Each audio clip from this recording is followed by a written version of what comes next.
Ya.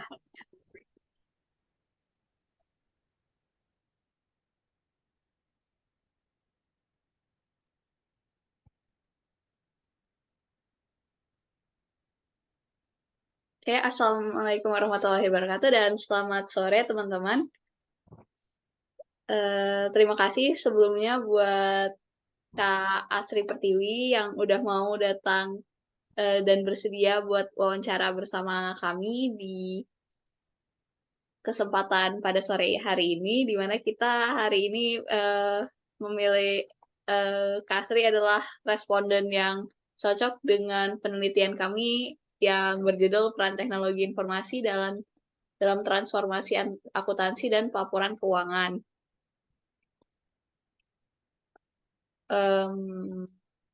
Jadi terima kasih buat Kak Sri Pertiwi dari PT Kreasi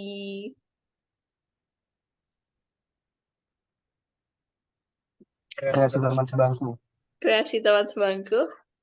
Nah, mungkin kita langsung mulai pertanyaannya ya Kak Sri.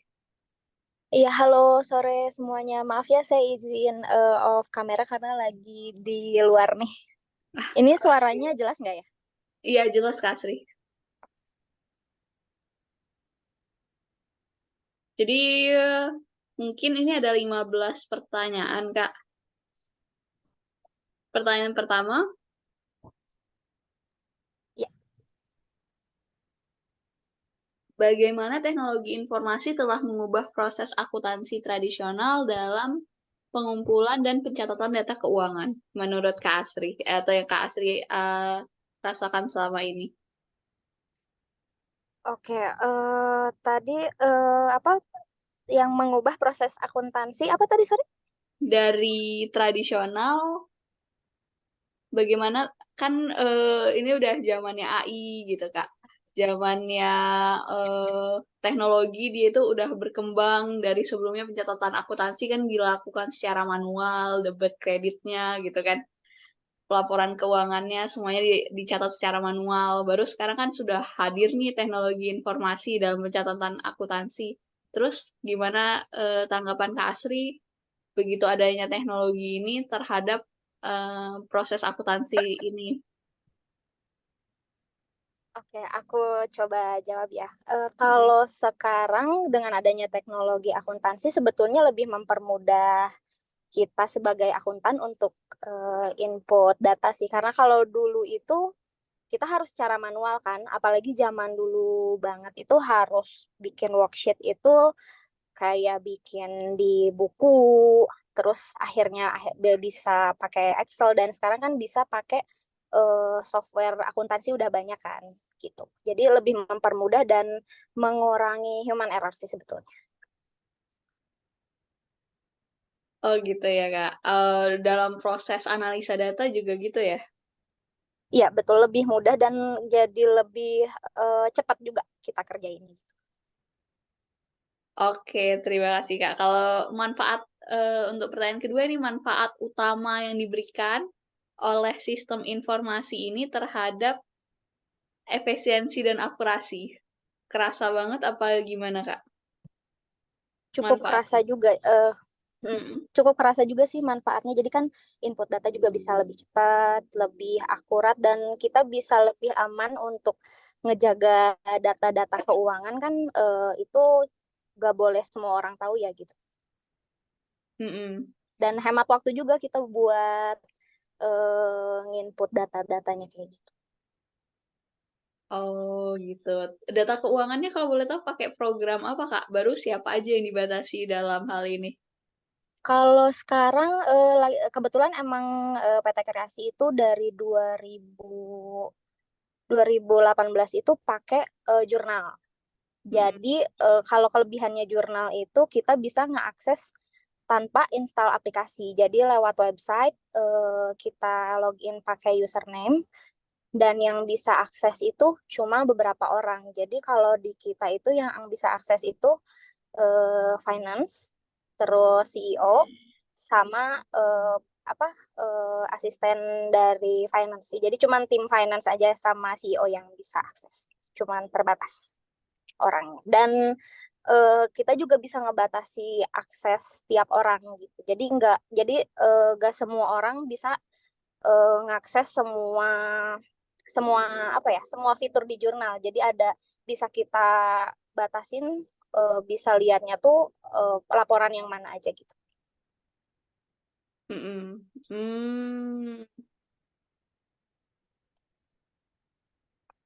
Oke. Berarti dengan adanya sistem informasi ini juga memudahkan untuk distribusinya. Kalau misalnya dia manual kan mungkin lebih susah lagi ya buat dilihat dan diakses ke orang-orang lain datanya. Iya betul, kalau manual tuh kan kadang suka ada ya yang namanya manusia pasti sering ya salah input gitu.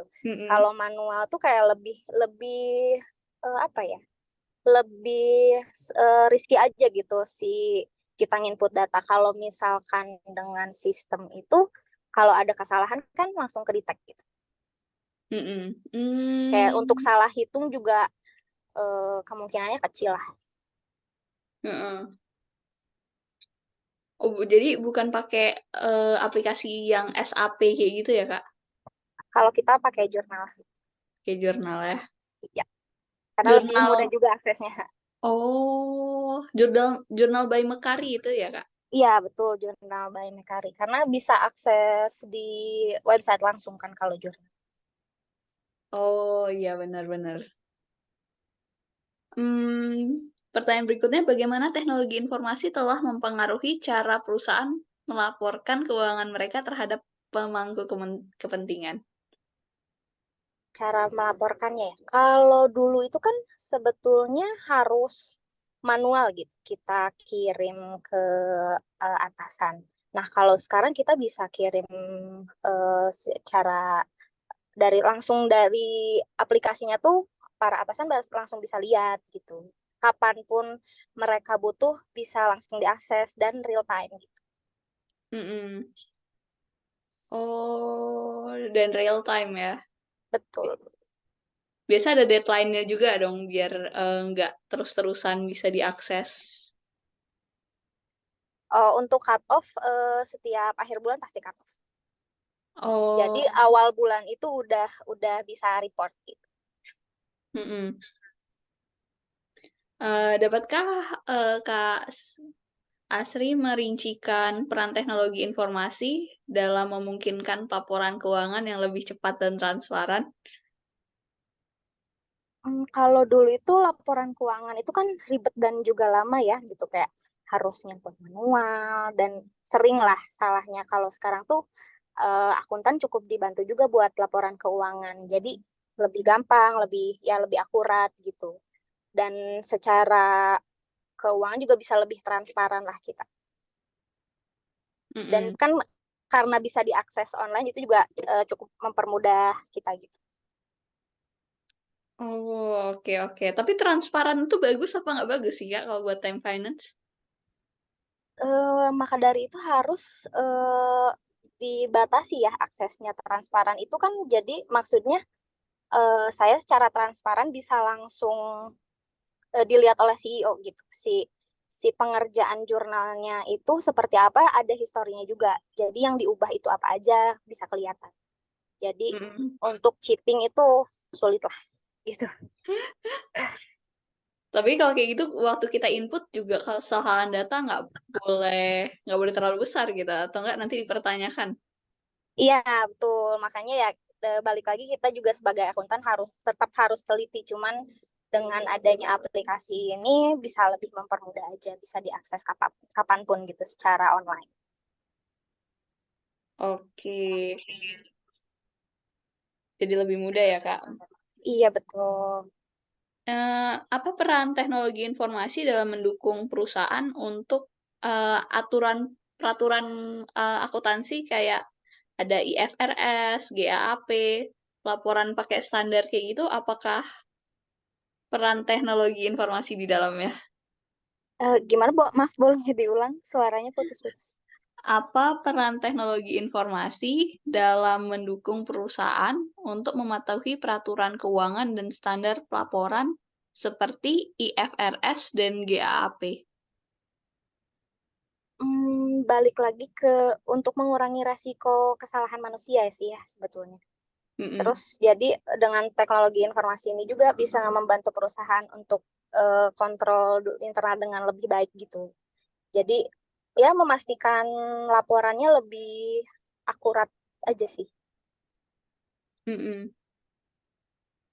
Ini waktu dilakukan pelaporannya itu termasuk audit Red berkerumun light dana camera kas dan reported lain-lain. ahead. Maaf, sorry, boleh diulang? Waktu kita melakukan pelaporan itu kan harus memerhatikan peraturan-peraturannya juga.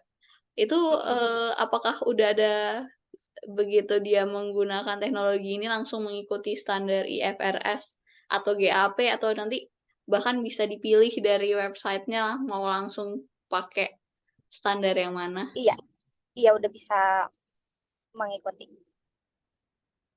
Udah bisa langsung ngikutin ya?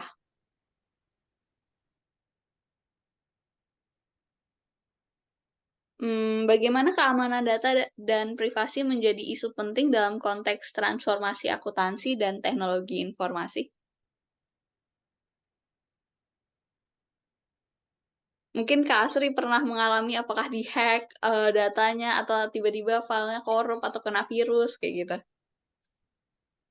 Kalau di-hack, sampai saat ini sih enggak ya, jangan sampai gitu. Cuman kadang itu suka salah masuk password aja sih kayak gitu. Kalau Heeh. di-hack sih enggak, sampai saat ini sih kita aman pakai jurnal. Oh, berapa orang itu yang akses, Kak? Yang akses untuk saat ini cuman 3 pihak aja, the CEO, saya sama finance sama admin admin finance. Oh, oke oke. Cuman masing-masing itu aksesnya beda-beda gitu. Mhm. Jadi yang admin finance lebih dibatasi, cuman bisa beberapa laporan aja, nggak semua. Oh, oke oke. Padahal apa kenapa ya yang admin finance dibatasi, Kak? Kayak misalkan ada dia kan misalkan nginput transaksi yang daily, terus dia ada salah input, nanti itu untuk merubah kesalahan input itu harus ada akses dari saya dulu, jadi bisa ke-track nih ini salahnya kenapa.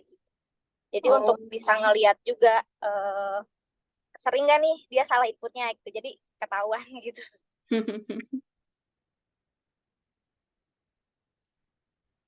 Apakah dengan teknologi informasi ini memungkinkan analisa data keuangan jadi lebih canggih dan prediksi bisnis menjadi lebih akurat?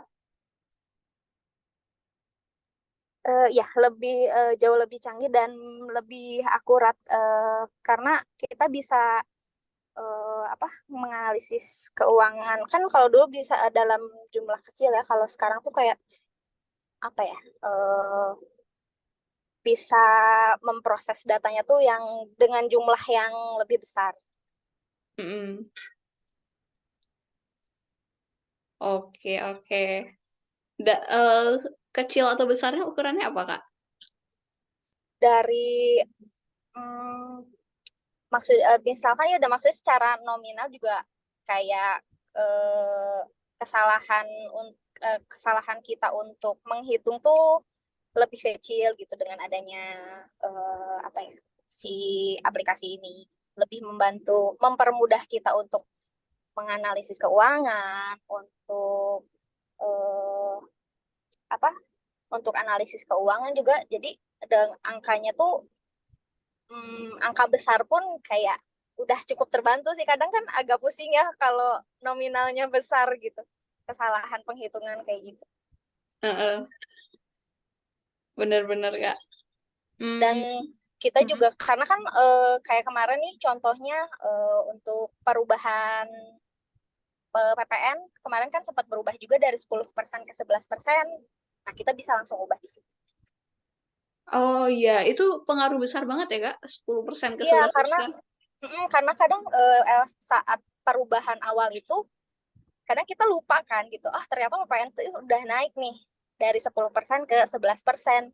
Kadang ya kita lupa gitu karena masih penyesuaian. Nah, dengan adanya si jurnal ini terbantu, jadi langsung bisa kita ganti 11% gitu. Mm-mm. Wah, lebih gampang ya jadinya. Tapi Kak, kalau kayak gitu kan aplikasinya udah mudah gitu. Berarti orang yang bukan latar belakang finance sebenarnya bisa pakai teknologi ini juga walaupun dia nggak latar belakang finance. Betul, cuman balik lagi kita seenggaknya harus punya kemampuan dasar untuk apa di finance. Karena kadang ya nggak sembarang input langsung jadi bisa gitu. Karena kan di jurnal pun ada beberapa pos-pos apa si akunnya gitu. Nah, kita juga sebagai yang input harus paham gitu, harus tepat inputnya itu udah sesuai dengan transaksi dan juga posnya udah benar atau belum. Karena kan nggak mungkin nih kita nginput expense malah nginput ke yang lain gitu. Gitu Heeh. kan. Sebenarnya ya kalau ilmu dasarnya ya harus paham juga sih. Atau ya kita waktu mencatat tuh harus tahu pos-pos yang mana dia, akun-akun apa dia sebenarnya ya. Ya, seenggaknya harus tahulah akun-akunnya itu apa aja gitu. Oke, terus, ini pertanyaan berikutnya, bagaimana perkembangan teknologi seperti kecerdasan buatan (AI) dan blockchain berdampak pada transformasi akuntansi dan laporan keuangan?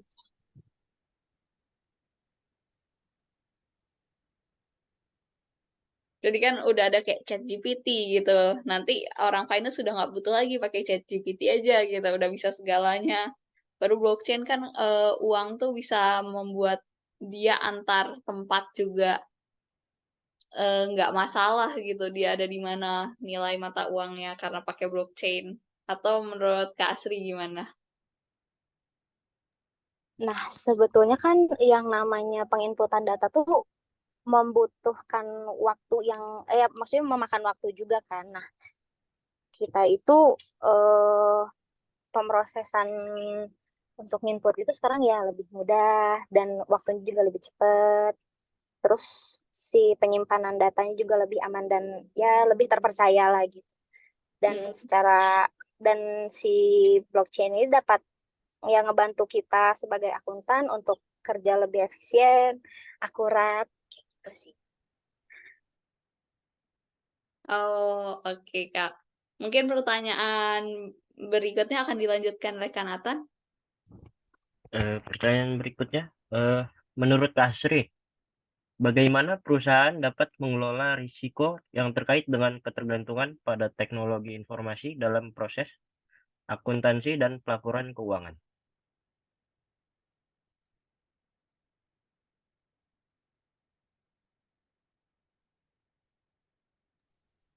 Eh, maaf Mas, boleh diulang tadi Oh, oke. sinyalnya hilang. Bagaimana perusahaan dapat mengelola risiko yang terkait dengan ketergantungan pada teknologi informasi dalam proses akuntansi dan pelaporan keuangan?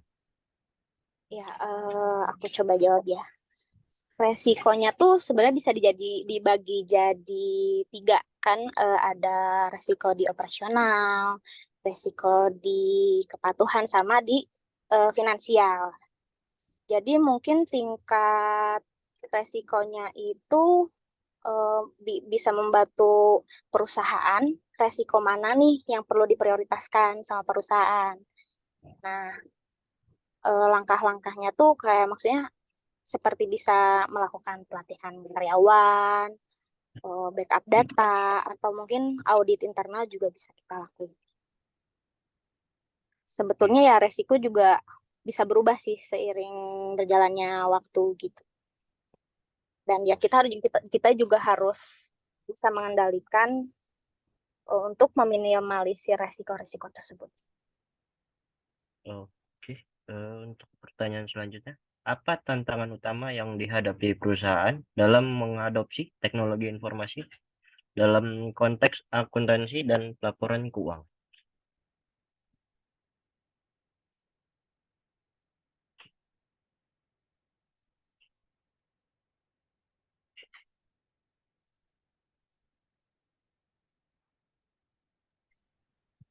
Tantangan utamanya ya, tantangan utamanya itu ya kan kita perlu biaya untuk membayar si aplikasi itu. Ya biayanya juga lumayan lah, cukup mahal gitu untuk memakai si aplikasi ini.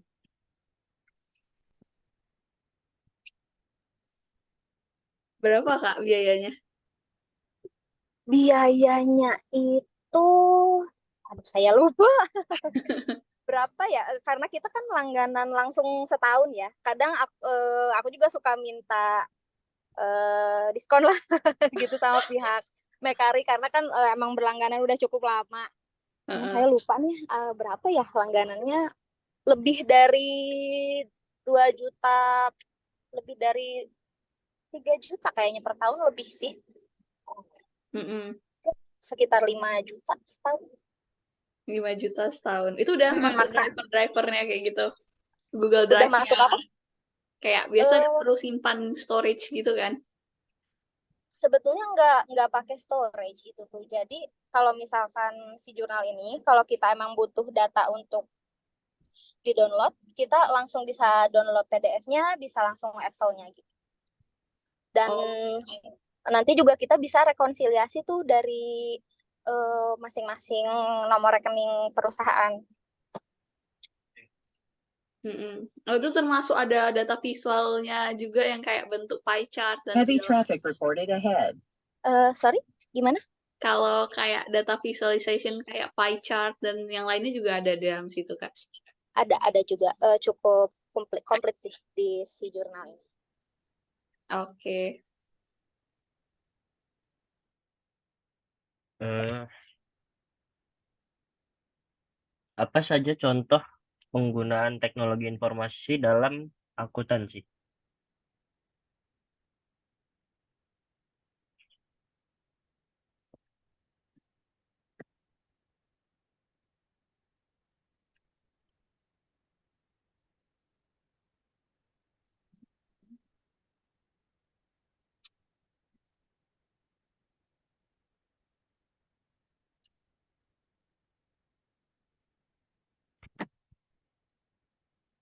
Maaf Mas, sinyalnya hilang lagi, boleh diulang Mas? Oh, oke. Eh, apa saja contoh penggunaan dari teknologi informasi dalam akuntansi?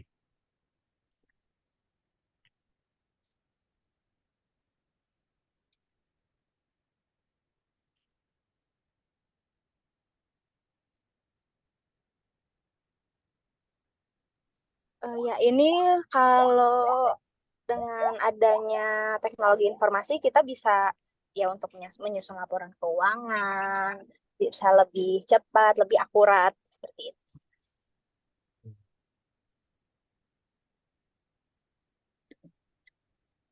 Halo, suaranya kedengeran nggak ya? Iya, terdengar jelas Kak.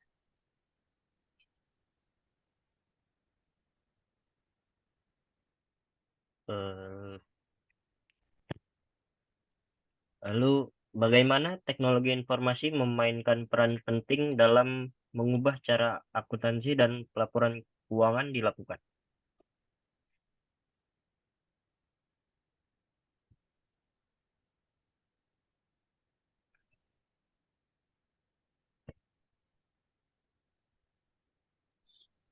Eh, ini tuh ya balik lagi bikin kita sebagai akuntan itu cara apa, pelaporan keuangannya jadi lebih mudah, lebih akurat, lebih efektif juga gitu. Ya dulu kan ya secara manual, sekarang udah bisa lebih mudah dan bisa diakses di mana aja gitu sih.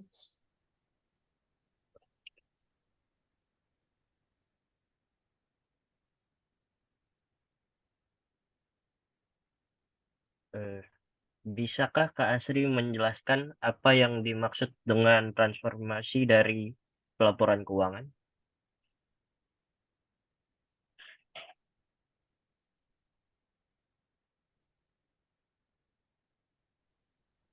Kalau dulu itu untuk mengeluarkan laporan keuangan kan secara manual dan memakan waktu yang cukup lama, dan ya sering terjadilah kesalahan-kesalahan juga. Nah, Sekarang dengan adanya teknologi informasi bisa mengeluarkan laporan keuangan yang lebih cepat, ya lebih akurat dan lebih informatif, lebih bisa secara lebih detail. Gitu. Kita bisa ngeceknya.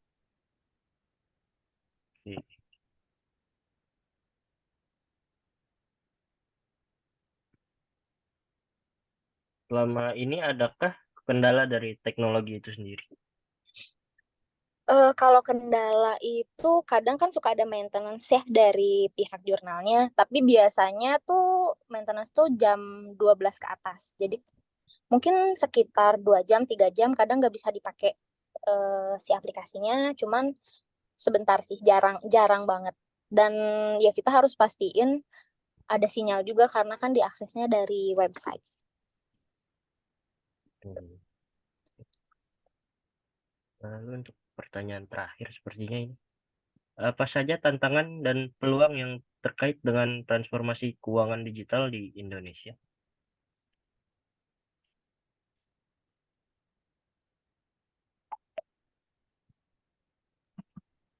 Hmm, tantangan ya. Sebenarnya ini punya potensi besar untuk meningkatkan akses masyarakat ke layanan keuangan sih. Jadi bisa membuat lebih efisien gitu. Dan bisa juga meningkatkan daya asing ekonomi. Tapi menghadapi ini juga,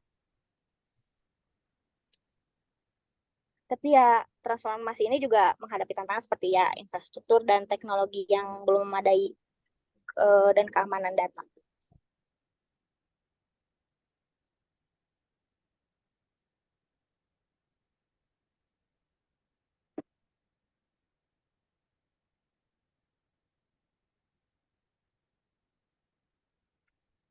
Ya, dan kita juga harus memastikan butuh internet yang kuat ya.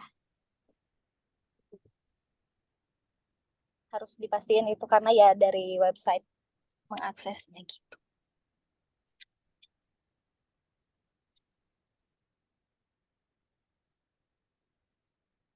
Oke, makasih Kak untuk jawaban pertanyaan. Mungkin dari Kak Yeni mau ada tambahan pertanyaan lagi?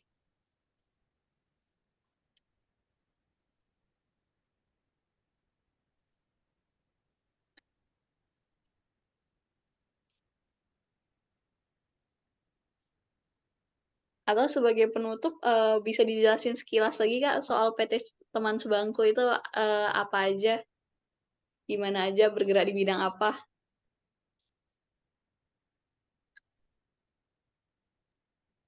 Mbak, sorry boleh diulang, tadi putus-putus suaranya. Boleh dijelasin sedikit Kak kalau PT Teman Sebangku itu berdiri di bidang apa? Oh, PT Kreasi Teman Sebangku ini berdiri di bidang digital. Jadi di digital advertising. Jadi kita itu ngurusin sosial media. Ah, halo, Halo? suaranya terdengar nggak ya? Iya, terdengar. Ngurusin sosial media.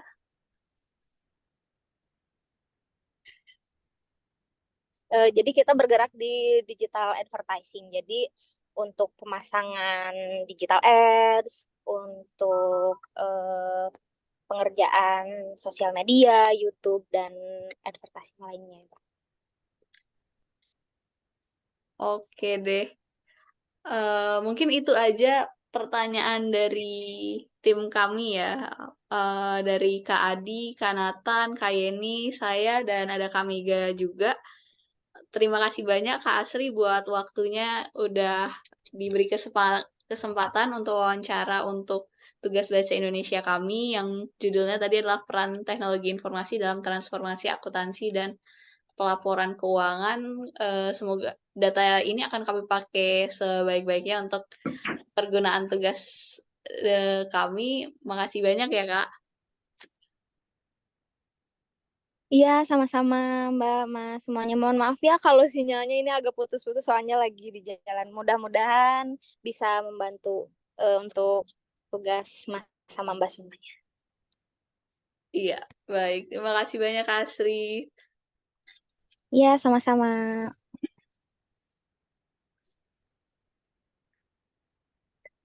Terima kasih Bu Asri. Boleh live Bu Asri? Oke, makasih semuanya. Terima kasih. Izin live ya. Kasih. Ya. Oke, Teman-teman boleh di saya stop recordnya boleh recording ya. dimatiin.